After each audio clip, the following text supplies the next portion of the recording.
बेटा इसका प्रथम भाग व्याकरण का मैंने समझा दिया था, ये दूसरा भाग है। तो हम इसको शुरू करेंगे सरस्वती वंदना से। ये सारे क्लास के बच्चों के लिए उपयोगी है। तो पहले पढ़ेंगे सरस्वती वंदना। या कुंदेन्दु तुषार हार धवला, या सुप्रभात वस्त्रावृता, या बीड़ा वरदंड मंडित करा, या श्वेत पद्मासना, या ब्रह्माचित शंकर प्रभृतिभिः देव्यै सदा वंदिता, सा मां पातुं सरस्वती भगवती निःशेष जाड्यापहा। शुक्लां ब्रह्म विचारसार परमाद्यां जगद्व्यापिनी, बीड़ा पुस्तक धारिणीं अभेदां जाड्या अंधकारां पहां। हस्ते स्फटिकमालिकां विन्दतीं पद्मासने संस्थितां, वन्दे तां परमेश्वरी बुद्धिप्रदां शारदां। ये सरस्वती वंदना थी। आगे हम वर्ण और अक्षर के बारे में पढ़ेंगे। ये वर्ण की परिभाषा है। अक्षरम खलु वर्णस्या पर अन्नामो उच्यते बुद्धि, न अक्षरतेति पर ब्रह्मक्षर धीरि अभिरुच्यते।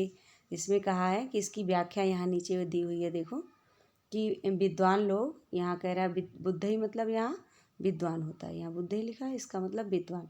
विद्वान लोग जो होते हैं वो अक्षर खलु, अक्षर को वर्ण के अपर नाम दूसरे नाम से जानते हैं। वर्ण के दूसरे नाम को अक्षर इस प्रकार कहते हैं। यहाँ अपर नाम दूसरे नाम को अक्षर इस प्रकार कहते हैं। तथा चा यस्य नाशो न नाशो विद्यते, कह रहे जिस अक्षर का कभी नाश नहीं होता, इसलिए उसका नाम अक्षरम रखा गया। अक्ष होता है मतलब निश्चित, जो कभी नष्ट नहीं होता। अक्षय बोलते हैं, अक्षय का मतलब कभी ना नष्ट होने वाला, इसलिए इसका नाम क्या पड़ गया, अक्षर पड़ा गया। अक्षर को ब्रह्मा भी बोलते हैं।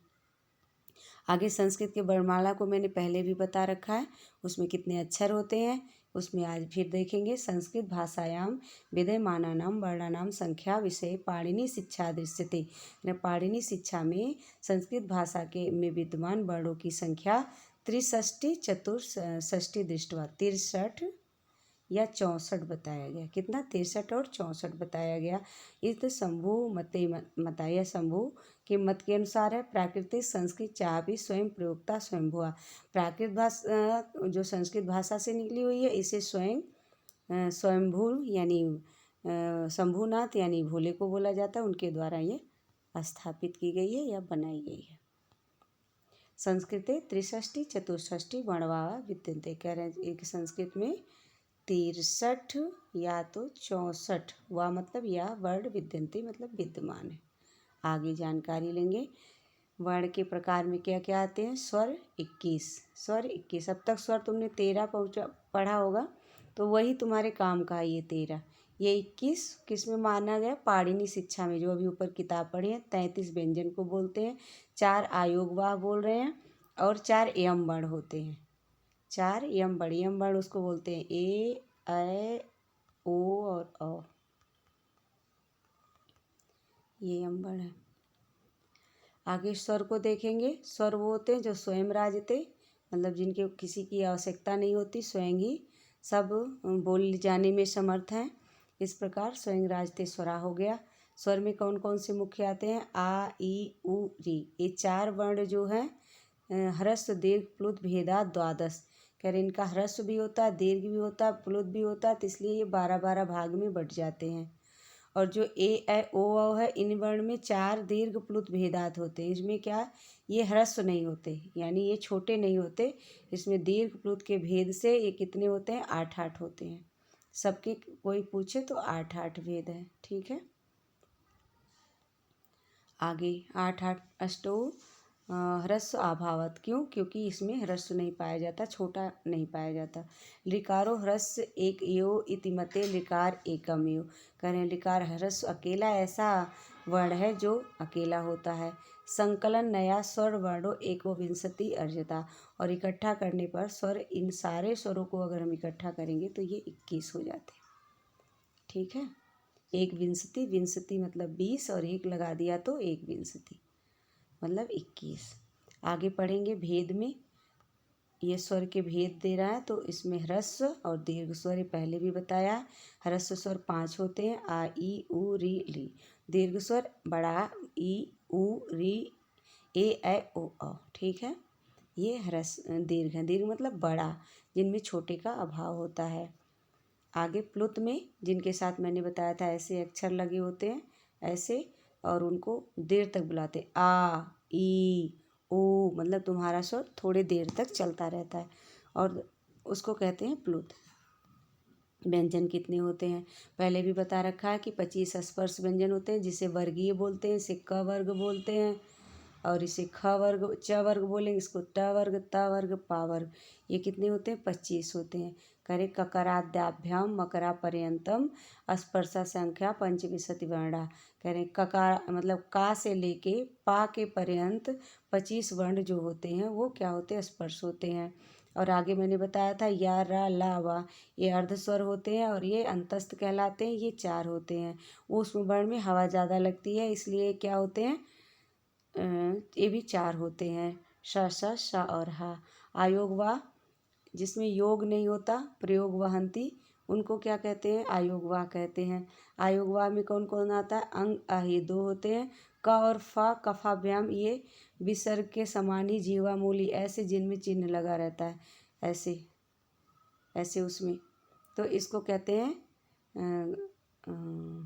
जिह्वामूली और उपधमानी। पा को पा फा को उपधमानी, क ख को जिह्वामूली। ठीक है, पा और फा। ठीक, आगे बढ़ेंगे। आगे है यम वर्ण। यम वर्ण में वर्गेषु आद्यानां चतुर्पंचमे पूर्ण सदृश वर्ण यम इति उच्यते। ठीक है, जो पंचमे वर्ग के परे होते हैं उनको यम वर्ण कहते हैं। एक मिनट, ये रहे। एतेषां प्रयोग वेदे भवति, और इनका ये वेद में होता है। जैसे मना था कु बोलने से क ख ग घ अंगा, क ख ग घ अंगा। ठीक है, क इसमें 5 आएंगे, खू में नहीं नहीं 5 नहीं आएंगे। कु को कु और बिंदी खू गु घू, है ना। कु दूसरा है जिसको मैं 5 बोल रही हूँ। यहाँ ये सब अक्षरों के साथ कुम खुम गुम घूम बोल रहे हैं, और इसका प्रयोग बता रहे हैं कि वेद में होता है। आगे माहेश्वर सूत्र। माहेश्वर सूत्र को पहले भी पढ़ा रखा मैंने, अब इसको पढ़ सकते हो। आई उड़ री लिक ए ओंग ऐवच हैवरट लड़ अम अंग नम जब झभय घट घस जब गढ़दस खफय छठत चटतव कपय सस्सर हल। इसको ऐसे पढ़ते हैं, इसका प्रत्याहार बनाते हैं। तो प्रत्याहार बनाते समय अगर कोई कहे अक प्रत्याहार में कितने वर्ण आते हैं, तो हम यहाँ से आ को लेके का तक जोड़ेंगे। तो जो लाल मार्क किया हुआ रेड, इसको हटा के का अक में कितने वर्ण आते हैं, तो 1 2 3 4 5। इसी तरह हम कहीं से भी बना सकते हैं। अच बोलेंगे तो आ से चा तक ढूंढो। आ यहाँ है, चा यहाँ तक के वर्ण आएंगे। तो इसमें जितने लास्ट के वर्ण हैं जिसमें हलंत लगा हुआ वो इस संज्ञा से लोप हो जाता है, जिससे लिए 1 2 3 4 5 6 7 8 9 वर्ण अच में आते हैं। इसी तरह कोई भी पूछ सकता है ना। अण पूछ सकता है, आ से लेके रा तक, ऐसा नहीं आ से ही बोलोगे, कहीं से भी जोड़ सकता है ना।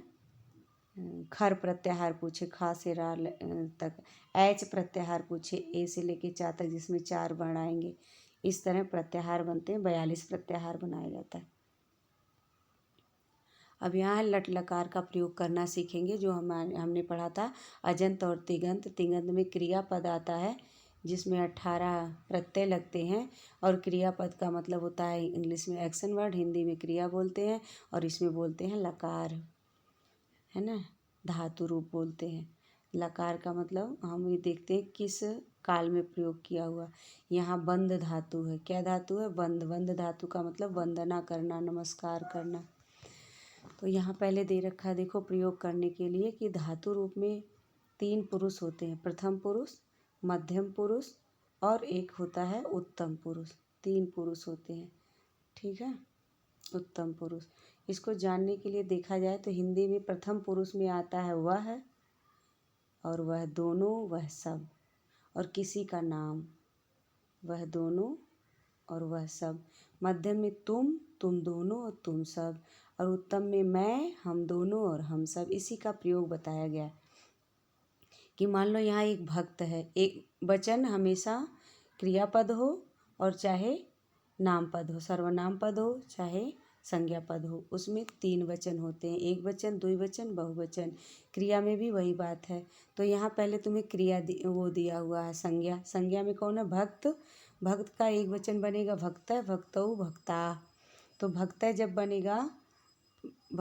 बनेगा तो यानी भक्त का मतलब एक भक्त, भक्तौ का मतलब 2 भक्त, और भक्ता का मतलब बहुत सारे भक्त। तो जब प्रथम पुरुष में संज्ञा या तो वह हो, वह को संस्कृत में क्या बोलते हैं? सह बोलते हैं। वह दोनों को क्या बोलते हैं? तऊ बोलते हैं। और वह सब को क्या बोलते हैं? ते बोलते हैं। लेकिन अगर स्त्रीलिंग है तो सा और ते और ता, ये स्त्रीलिंग का है। इसका मतलब वह लड़की, वह 2 लड़की, वह सब लड़की। यहाँ वह लड़का, वह दोनों लड़का, वह सब लड़का। और नाम है तो मोहन, मोहनौ, मोहना। इसी तरह भक्त है, भक्तौ, भक्ता। भक्त एक है तो एक वचन की क्रिया उसके साथ जुड़ेगी, भक्त वंदते। भक्तौ बोला जाएगा तो भक्तौ वंदेते। भक्ता बोला जाएगा तो भक्ता वंदन्ते। ठीक है, यानी भक्त वंदना करता है, 2 भक्त वंदना करते हैं, बहुत सारे भक्त वंदना करते हैं। लेकिन जब ये कहा जाएगा तुम वंदना करते हो, तो तुम का होता है तुम बंद से, अब ते नहीं लगेगा, से लग जाएगा। युवाम बंदे थे, ये आत्मने पद का रूप है ना। युवाम बंदे थे, तुम दोनों, युवाम का मतलब तुम दोनों वंदना करते हो। यूयम बंदे थे, तुम सब वंदना करते हो। यानी नाम और वह का प्रयोग करेंगे तो प्रथम पुरुष में, तुम का प्रयोग करेंगे तो मध्यम पुरुष में। एक वचन का व्यक्ति है तो एक वचन के साथ, 2 वचन का व्यक्ति है तो 2 वचन के साथ, और बहुवचन का है तो बहुवचन के साथ। अब अगर अपने पे चला जाता हूँ कि मैं वंदना करता हूँ तो हम बंदे। अब देखो, ना तो ते लग रहा है ना तो से, हम बंदे। हम दोनों वंदना कर रहे हैं तो आवाम बंदावहे। अगर हम सब वंदना कर रहे हैं तो वयम वंदामहे। इस तरह हमें बोलना आ जाएगा। जैसे मैं बोलूँ कि मोहन जाता है तो मोहन गच्छति, मोहनऊ जाता है, 2 मोहन जाते हैं तो मोहनऊ गच्छतः, और बहुत सारे मोहन जाते हैं तो मोहना गच्छन्ति। मैं कहूँ तुम जाते हो तो तुम गच्छसि, तुम दोनों जाते हो तो युवाम गच्छतः, तुम सब जाते हो तो यूयम गच्छतः, यूयम गच्छत। अब मैं जाता हूँ तो अहम गच्छामि, हम दोनों जाते हैं तो हम आवाम गच्छावै, हम सब जाते हैं तो वयम गच्छामि। इस तरह आत्मने परस्मयी पद का रूप लग जाता है। ठीक है, आगे पढ़ेंगे लकार क्या होता है, लट लकार का प्रयोग कैसे करते हैं। लट लकार का मतलब होता है वर्तमान काल, जो अभी हो रहा है, वर्तमान काल है ना। लभ मतलब होता है प्राप्त करना, लभ मतलब प्राप्त करना। लभ क्या कहलाएगा? धातु कहलाएगा। और जो इसका रूप बनेगा उसको क्या बनेंगे? उसका क्या बनेगा? वो धातु रूप हो गई, क्रिया हो गई, एक्शन हो गया। तो प्रथम पुरुष में फिर से ये पुल्लिंग, फल कैसा शब्द है? नपुंसक लिंग शब्द है। फल कैसा शब्द है? नपुंसक लिंग। ये फल किसी रूप का नहीं, फल ये शब्द रूप है, लेकिन ये तुम्हें क्रिया के साथ जोड़ने के लिए यहाँ लिखकर बताया गया है। तो फल का मतलब एक फल, फले का मतलब 2 फल, और फलानी का मतलब बहुत सारे फल। नपुंसक लिंग में लास्ट में बहुवचन के लिए नी जुड़ जाता है। ठीक है, तो अगर हम बोलेंगे कि वह फल प्राप्त करता है, फलम लभते, फल प्राप्त करता है, 2 फल प्राप्त करता है, फले लभेते, और बहुत सारे फल प्राप्त करता है तो फलानी लभेते। ठीक है, वह फल प्राप्त करता है तो स फलम लभेते, वह 2 फल प्राप्त करता है तो तौ फले लभेते, वह सब जो हैं बहुत सारे फल प्राप्त करते हैं तो ता फलानी लभन्ते। अब उपसर्ग ना लगाओ कि फल प्राप्त करता है तो फलम लभेते, 2 फल पाता है तो फले लभेते, और बहुत सारे फल पाता है तो फलानी लभेते। अब तुम पाते हो तो तुम लभेसे, तुम दोनों पाते हो तो युवाम लभेथे, तुम सब पाते हो तो यूयम लभध्वे।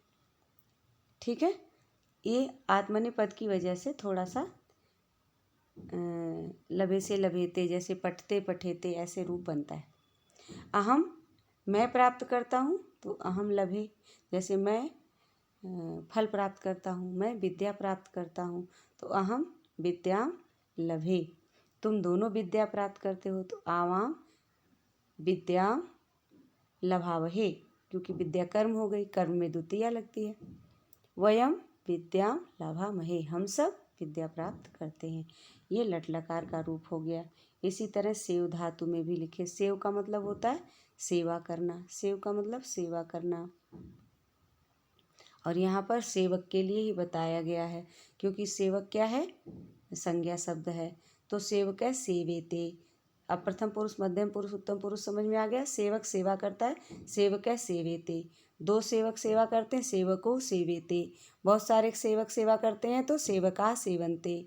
तुम सेवा करते हो, तुम सेवसे। तुम दोनों सेवा करते हो, युवाम सेवथे। तुम सब सेवा करते हो, यूयम सेवध्ये।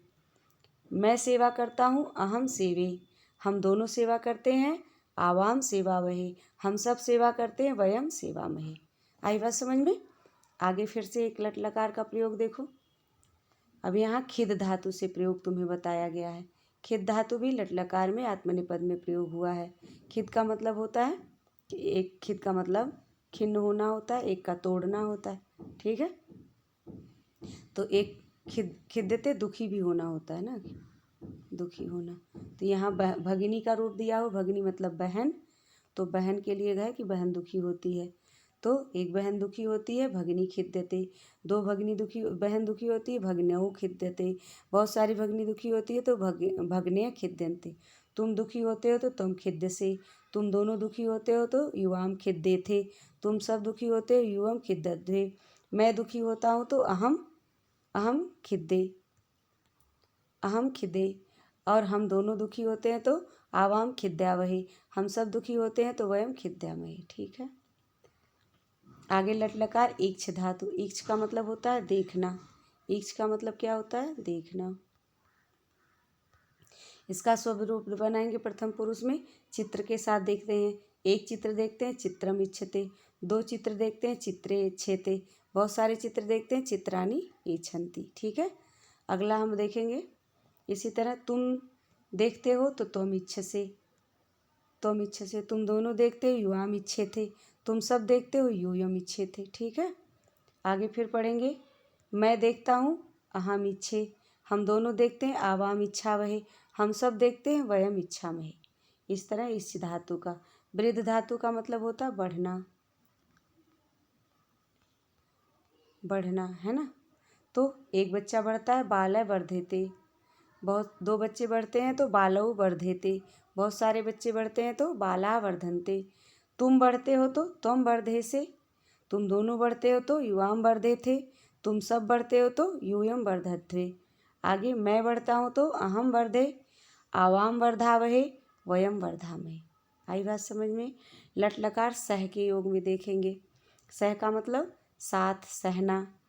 सह का मतलब साथ भी होता है, लेकिन उसमें हलंत नहीं लगता। इस सह का मतलब होता है सहन करना, सहना। पढ़ेंगे, इसमें भी एक वचन दो वचन है।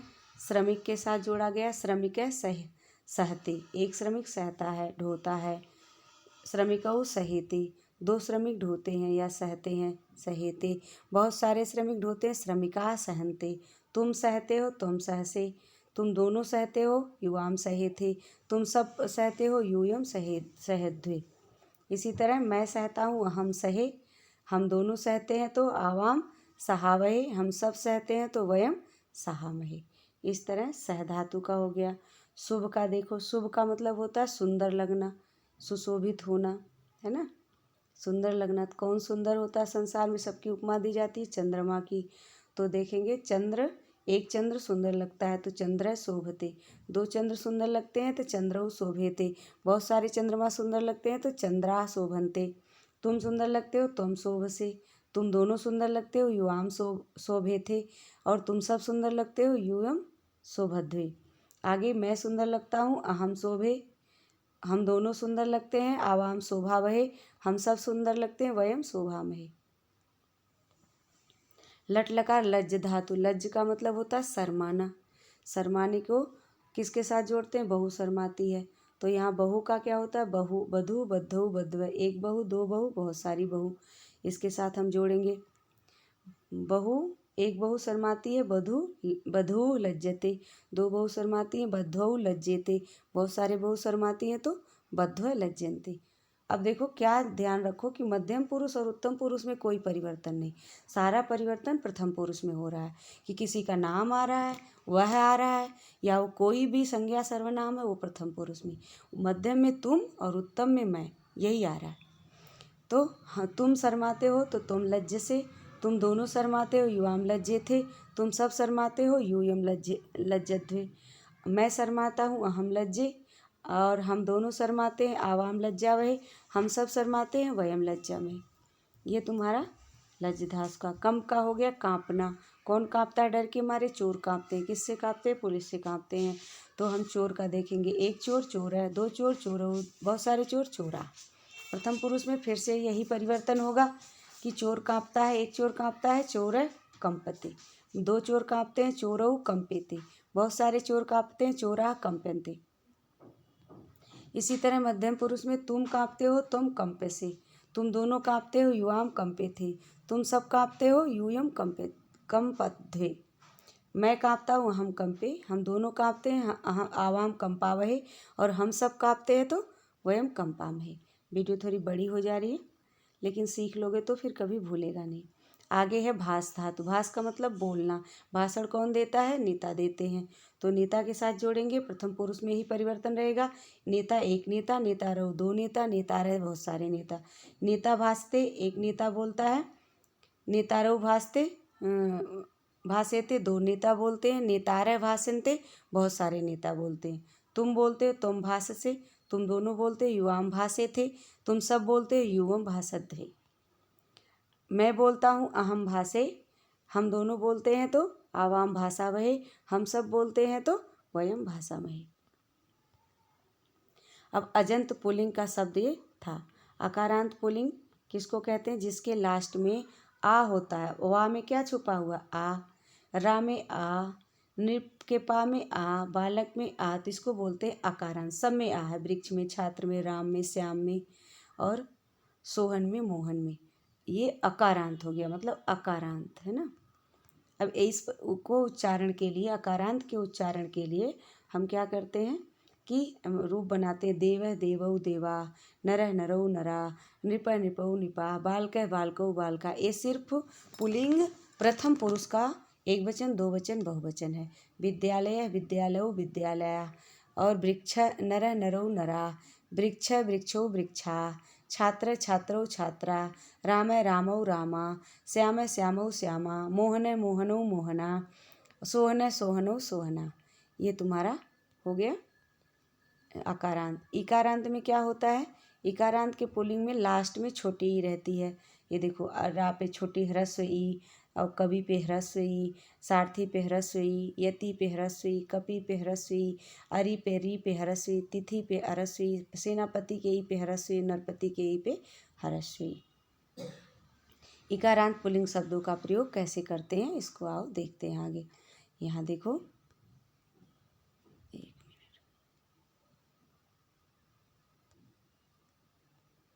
ये रहा, यहाँ तुम्हें चित्र के माध्यम से बताया गया है। तो यहाँ कह रहा है कि एक ऋषि हैं जो कुछ लिख रहे हैं, तो क्या लिख रहे हैं, रामायण लिख रहे हैं। तो हम बोलेंगे रामायणस्य लेखकः वाल्मीकि अस्ति। इस चित्र के माध्यम से बोलेंगे कि रामायण के लेखक वाल्मीकि हैं। हिमालय गिरी, हिमालय पर्वत अस्ति, हिमालय पर्वत है। कपि शृणोति, कपि जो है यानी बंदर, शृणोति मतलब सुनता है। इस तरह हम छोटे छोटे वाक्य बनाना सीख सकते हैं। अब देखो, इन वाक्यों को लिखो, कैसे लिखेंगे। कवि काव्यम लिखति, कवि जो है कविता लिखता है। गिरि अस्ति, पहाड़ है। ऋषि ध्यायति, ऋषि ध्यान लगाता है। कपि वृक्षम उपाविशति, कपि मतलब बंदर वृक्ष पर बैठता है। यति मंत्रम जपति, जो सन्यासी है वो मंत्र का जाप करता है। अरि ईर्ष्यति, जो शत्रु है वो क्रोध करता है, ईर्ष्या करता है। सारथी जो सारथी मतलब रथ को चलाने वाला, रथ ले आता है। अतिथि भोजनम करोति, जो मेहमानों भोजन करता है। सेनापति मतलब जो अध्यक्ष होता है सेना का, वो क्रुद्धति क्रोध करता है। नरपति मतलब राजा, आदेशति मतलब आदेश देता है। राजा क्या करता है? आदेश देता है। आदिशति मतलब आदेश देना। आगे और प्रयोग देखेंगे। उदाहरण, कवि काव्यम लिखति, है ना, कवि जो है काव्य लिखता है। इसका प्रयोग कह रहे हैं कि वाक्यों के साथ होता है, क्योंकि यहाँ कवि अकेला है इसलिए लिखती भी एक वचन का है, कवि भी एक वचन का है। कर्म जो होता है उसमें द्वितीया लगती है, इसलिए काव्यम। ठीक है, आगे देखो, इसमें लिखा कपि, रवि, व्याधि, प्रतिनिधि, वनस्पति, भूपति, ध्वनि, उपाधि, जलधि, अग्नि, असी, खगः, खंगः, अरि। ठीक है, शत्रु। इसका प्रयोग भी देखेंगे। उकारांत पुल्लिंग के बारे में जानेंगे। उकारांत किसको कहते हैं? जिसके जैसे वधु, इसको उकारांत बोलते हैं। अंत में जिसके उ आए वो उकारांत है। ठीक है, आगे पढ़ेंगे। आम तरु अस्ति, तरु में क्या है? उ है। आम का वृक्ष है। भिक्षु याचति, छु में क्या है? उ है, इसलिए इसे उकारांत बोलेंगे। भिक्षु मांगता है, याचना करता है। यहाँ का है शिशु, शिशु मतलब होता है बच्चा, ये भी उकारांत है क्योंकि लास्ट में ऊ है। पश्यति मतलब देखता है। अकेला बच्चा है इसलिए अकेला ती वाला शब्द लगेगा, ती प्रत्यय वाला। उकारांत पुल्लिंग शब्दों के प्रथम पुरुष के कुछ प्रयोग। भानु, गुरु, भानु, विष्णु, भिक्षु, ईशु, साधु, तरु, परशु और दयालु, ये सब उकारांत शब्द होते हैं। आगे इनका प्रयोग सीखेंगे। गुरु छात्रान पाठयति, गुरु छात्रों को पढ़ाता है।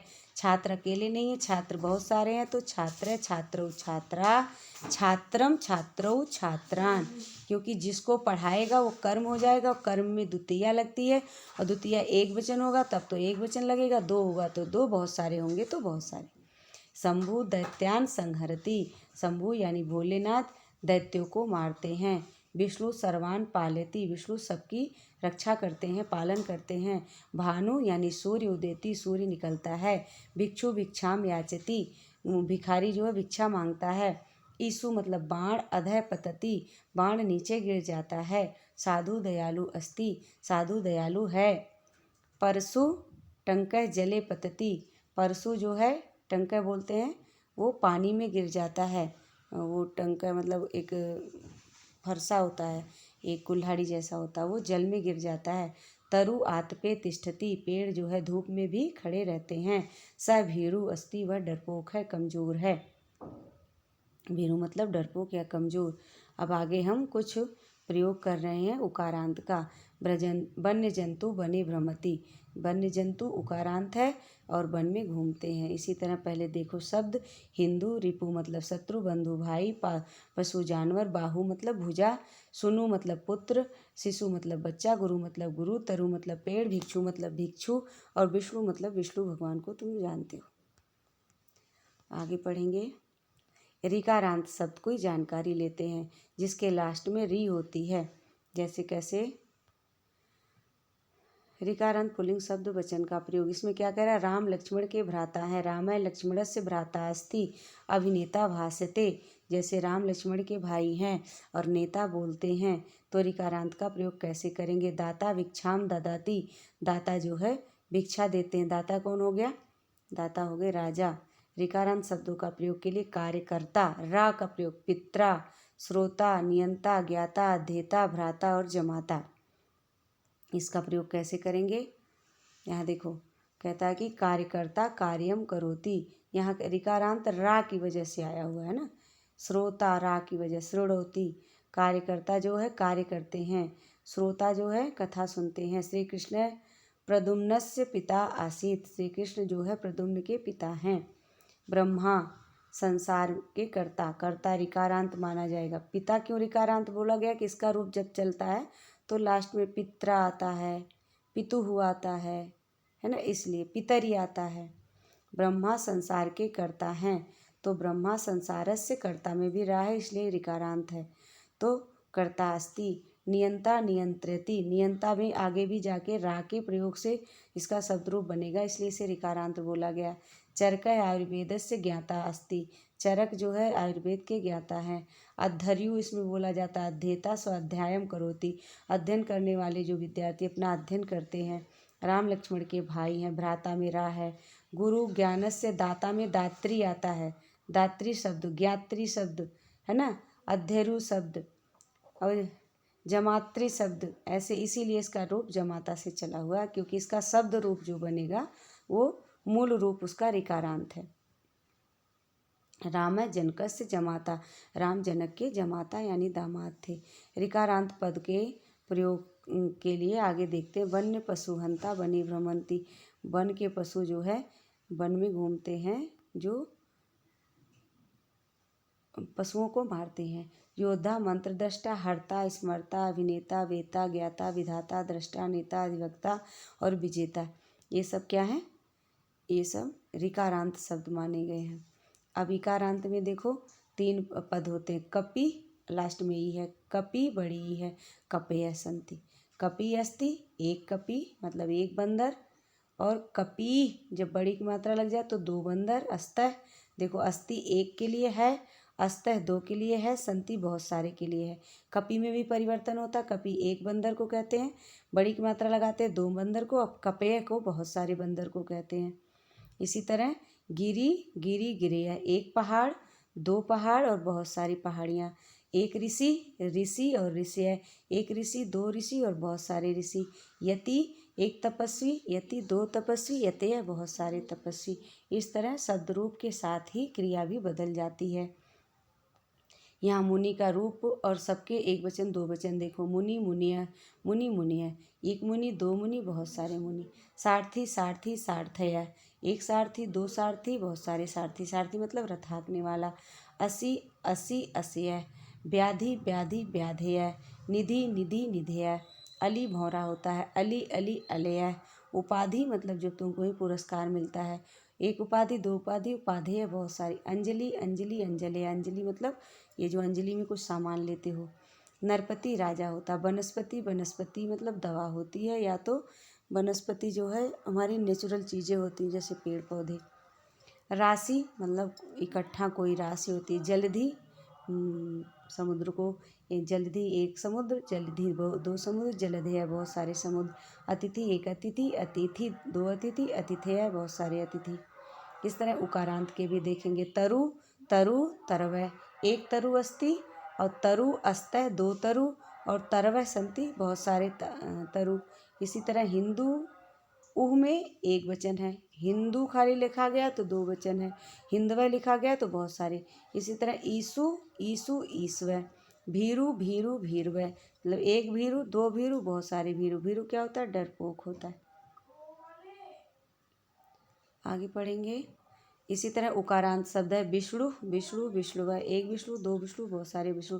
शंभु शंभु शंभु, तीनों दोनों में अंतर देखो, यहाँ विसर्ग है छोटे ऊ की मात्रा है, यहाँ विसर्ग नहीं बड़े ऊ की मात्रा है। यहाँ भा के बाद उकारांत हट गया, वह लग गया, तो शंभु शंभु शंभव है। शिशु शिशु शिशु है, जब तुम कोई बोले कि 2 शिशु रोता है तो तुम ये वाला लगाओगे शिशु, और रुदती रुदतः लगाओगे, वहाँ से भी 2 वचन, क्रिया से भी और शब्द रूप और धातु रूप से। इसी तरह क्रीड़ापटु क्रीड़ापटु क्रीड़पटु है, एक खिलाड़ी चतुर खिलाड़ी 2 चतुर खिलाड़ी बहुत सारे चतुर खिलाड़ी। कष्ट सहिष्णु मतलब कष्ट झेलने वाला, एक कष्ट सहिष्णु 2 कष्ट झेलने वाला बहुत सारे कष्ट झेलने वाले। इसी तरह एक भिखारी 2 भिखारी बहुत सारी। भिक्षु भिक्षु भिक्षु है, दयालु दयालु दयालु है, परशु परशु परशु है। ठीक है। सुनु सुनु सुनु है, शत्रु शत्रु शत्रु है, जंतु जंतु जंतु है। अब ऋकारांत लिंग शब्दानाम त्रिवचनेषु पदाभ्यास, इसको 3 वचनों में अभ्यास करते हैं। कैसे, अभिनेता अस्ति, अभिनेतारौ अस्तः, एक अभिनेता मतलब एक नायक है, अभिनेतारौ मतलब 2 नायक हैं, नायक मतलब 2 हीरो, अभिनेतारय मतलब बहुत सारे नेता, पर यहाँ पर बहुत सारे हीरो हैं। इसी तरह विधाता भगवान को कहते हैं, विधाता एक विधाता है, अस्ति लगा दो, विधातरौ अस्तय लगाओ, विधातर संति लगाओ। श्लोक स्मरता मतलब श्लोक याद करने वाला, एक है तो अस्ति श्लोक स्मरता, अस्ति श्लोक स्मरतारौ, अस्तः श्लोक स्मरतर संति। इसे कार्यदृष्टा, कार्य को देखने वाला, अस्ति कार्यदृष्टारौ, अस्तः कार्यदृष्टारः संति। ठीक है, आगे पढ़ेंगे। इसी तरह कर्ता का रूप ऋकारांत है, कर्ता कर्तारौ कर्ता।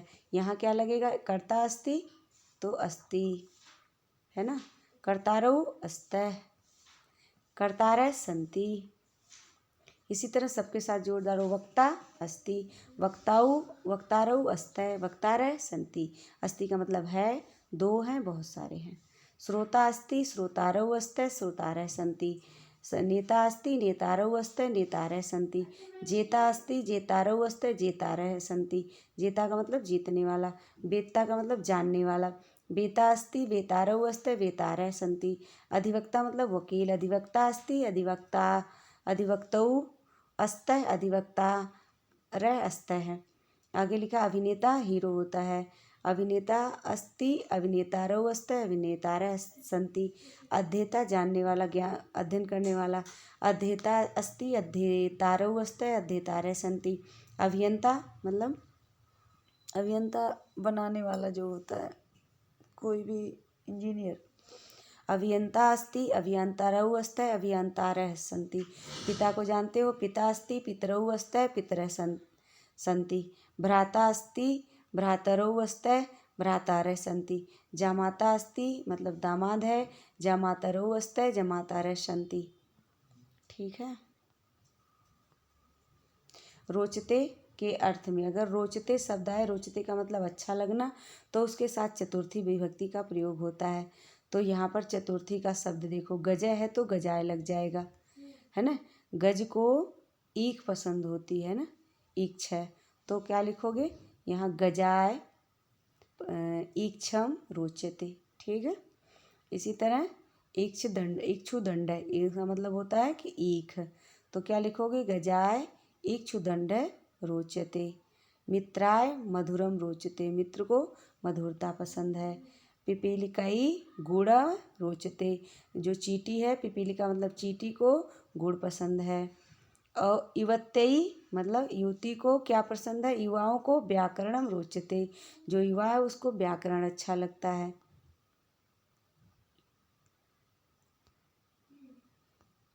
रोचते के योग में चतुर्थी विभक्ति। तो अभी उत्तर भी दे सकते हो, कस्मई नवीनम रोचते, किसको जो है क्वेश्चन बनाना भी सीखेंगे। कस्मई ये भी चतुर्थी में जाएगा। कस्मई नवीनम रोचते, किसको नवनीत अच्छा लगता है, तो कृष्ण को नवनीतम रोचते।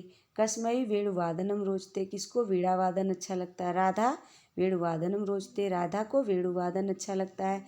कस्यई पारिजात पुष्पम रोचते, किसको पारिजात पुष्प अच्छा लगता है, रुक्मिणी पारिजात पुष्प ही रोचते। अब देखो पुल्लिंग का शब्द कृष्ण है तो कस्मई आ गया, स्त्रीलिंग है तो कस्मई की जगह यही प्रयोग हो गया, कस्यई हो जाएगा। इसी तरह नमः के योग में चतुर्थी, जब किसी को नमस्कार करते हैं तो चतुर्थी विभक्ति का प्रयोग करते हैं, तो नमः के योग में क्या लग जाएगा, चतुर्थी। मूल शब्द पहले देखेंगे, शिवः शिवाय नमः, कहते हो नमः शिवाय, यानी नमः के कारण शिवाय बन गया, नहीं तो शिव नमः होता, लेकिन नमः है इसलिए शिव को शिवाय हो गया। मित्र को नमस्कार करोगे, मित्राय नमस्कार। दुर्गा को नमस्कार करोगे, स्त्रीलिंग है इसलिए यहाँ दुर्गा ही बन गया। पुल्लिंग होता तो दुर्गाय ही रहता, स्त्रीलिंग है, दुर्गा माता स्त्री हैं, तो इसलिए सरस्वती नमः, है ना। और बालिकेयी नमः, बालिका को नमस्कार। अब यहाँ कह रहा है कसमई, क्योंकि पुल्लिंग है इसलिए मई है, कसमई नमः तो सूर्य नमः। और कस्यई तो अंबिका का मतलब माता को नमस्कार, है ना। नमस्कार की वजह से चतुर्थी लगा हुआ है। यहाँ क्या कह रहा है, भाजपा पक्ष है, कांग्रेस पक्ष है, द्वितीय छात्र है, प्रथम छात्र है, स्वामी और सेवक है, ये तुम्हें बताया गया है। भाजपा पक्ष को क्या कहते हैं, भाजपा पक्ष की तरफ कहते हैं ना, मैं भाजपा की तरफ हूँ, मैं कांग्रेस की तरफ हूँ, मैं दूसरा छात्र हूँ, मैं पहला छात्र हूँ, ये विलोम शब्द की तरह प्रयोग कर सकते हो उसको। अब यहाँ भरना है, तो भी मैंने कहा था नमः के योग में चतुर्थी लगेगा, इन सब में चतुर्थी। वषण शब्द स्वस्ति तो देव का क्या हो जाएगा, देवाय, है ना। अग्नि स्त्रीलिंग है इसलिए अग्नेयी, पुत्र को पुत्राय, और शिष्या है, स्त्रीलिंग है, इसलिए शिष्यई। क्या लिखेंगे? शिष्यई। यहाँ मल्ल है, मल्य तो मल्याय। यहाँ मल्यई स्त्रीलिंग है, ये है। रावण है तो रावण,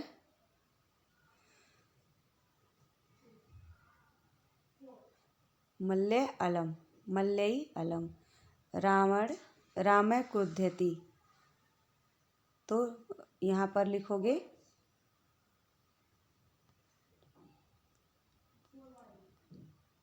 राम क्रुध्यति, तो रावण क्रोध में भी चतुर्थी लगता है, ईर्ष्या में भी, रुचि में भी।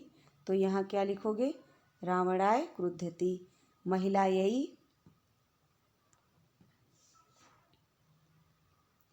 और महिलई। अहम का क्या हो जाएगा? मया, मया पायसम रोचते। त्वम त्वया, तुम्हें मिष्ठान अच्छा लगता है, त्वया मिष्ठानम न रोचते। यहाँ रावणाय क्रुध्यति, अगर राम को भी जोड़ेंगे तो रावणाय रामाय क्रुध्यति, रावण राम से क्रोध करता है। ठीक है। महिला महिला से ही ईर्ष्या करती हैं, तो महिला महिलायई ईर्ष्यति। ठीक है। यहाँ रावणाय की जगह रामाय लिख सकते हो। आगे क्या है? मल्ल मल्य अलम, तो मल्ल से मल्ल युद्ध रुकना चाहिए, तो मल्यई, ये ठीक है। खाली यहाँ रामाय लिखना रावणाय की जगह। आगे पढ़ेंगे। नमः स्वस्ति स्वधा अलम वृषम अलम रोचते। ये सारे शब्द जहाँ आते हैं वहाँ चतुर्थी विभक्ति है। चतुर्थी का लक्षण है कि लास्ट में या जुड़ जाता है अगर वो पुल्लिंग होता है। अगर वो पुल्लिंग होता है तो या जुड़ जाता है, जैसे राम का रामाय। अगर स्त्रीलिंग होता है तो यही जुड़ जाता है, जैसे बालिका यही, बालिका यही। ठीक है। इस तरह अब एक कहानी दी हुई है, इसको पढ़ लो। तो कहते एकम वनम अस्ति, एक वन है, एक है इसलिए अस्ति लगा हुआ। एकम वनम अस्ति तत्र एक सिंह निवसति, एक ही सिंह है इसलिए यहाँ भी ती है, एक सिंह निवास करता है। सह अतीव क्रूर है, वह ज़्यादा क्रूर है, दुष्ट है। सह प्रतिदिनम एक मृगम खादति, स है इसलिए ती का प्रयोग हो रहा है, प्रतिदिन एक मृग को खाता है। एकदा तत्र एक श्रृंगालय आगच्छति, एक बार वहाँ एक श्रृंगाल अकेला है इसलिए आगच्छति ती लगा हुआ। सह अतीव चतुर है, वह श्रृंगाल बहुत चतुर है। सह सिंह पश्यति, अकेला देख रहा है इसलिए सह के साथ पश्यति। भीति चावती, देखता है और डर भयभीत भी होता है। सिंह श्रृंगाल से समीपम आगच्छति, शेर अकेला इसलिए ती लगा हुआ है। तम, शेर श्रृंगाल के समीप आता है। तम खादितुम तत्परम भवति, उसे खाने के लिए तत्पर होता है। तथा श्रृंगाल रोदनम करोति, फिर सियार रोने लगता है। सिंह श्रृंगालम पृच्छति, सिंह सियार से पूछता है, अकेले पूछता है इसलिए ती। भवान किमर्थन रोदनम करोति, कि आप क्यों रोने लगे हो। श्रृंगार बदती, श्रृंगार बोलता है। श्रीमन बने एक अन्य सिंह अस्ति, वन में एक और शेर रहता है। स मम पुत्रान खादितवान, उसने मेरे पुत्र को खा लिया। अतः अहम रोदनम करोमि, अतः मैं रो रहा हूँ। अहम लग गया तो देखो मी लग गया, करोमि यहाँ ती नहीं लगा। इन सब बातों का ध्यान रखना है। सिंह पृच्छति, संज्ञा सिंह है इसलिए ती लगा है। सिंह पूछता है, स अन्य सिंह कुत्र अस्ति, वह दूसरा शेर कहाँ पर है। श्रृंगाल वदति, शेर बोलता है। समीपे एक कूप अस्ति, पास में एक कुआं है। स तत्र निवासम करोति, वह वहीं पर रहता है। सिंह वदति, सिंह बोला। अहम तत्र गत्वा पश्यामि, अहम के साथ मी लगता है, मैं वहाँ जाकर देखता हूँ। तम सिंह मारयामी, मैं उस सिंह को मार डालूंगा। सिंहालय अवदत, श्रीमान आगच्छतु, श्रीमान आओ।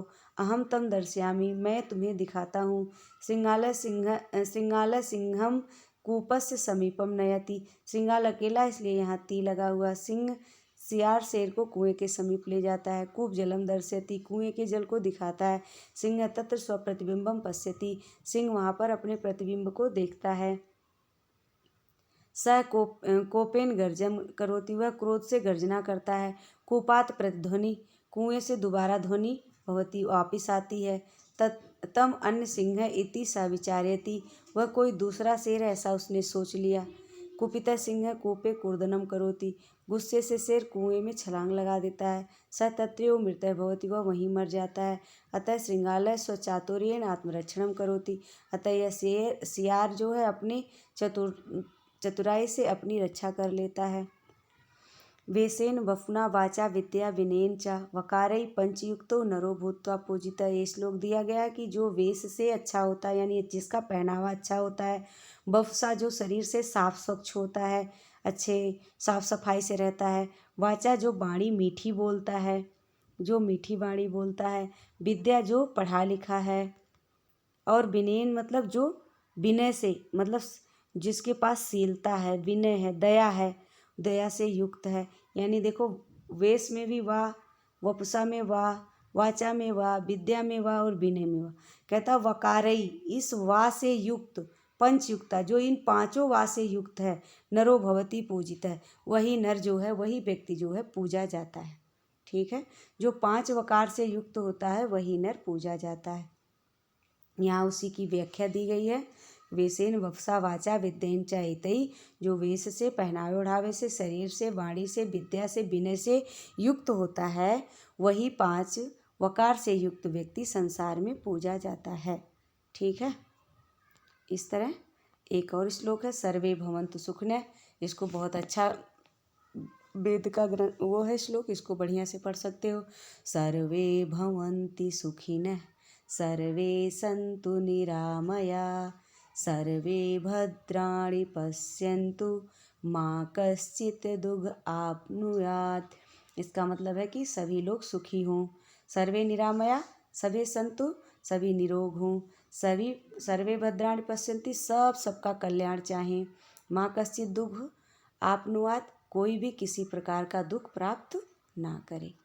ये पूरा हो गया। धन्यवाद। फिर मिलेंगे और तीसरी वीडियो के साथ। ठीक है।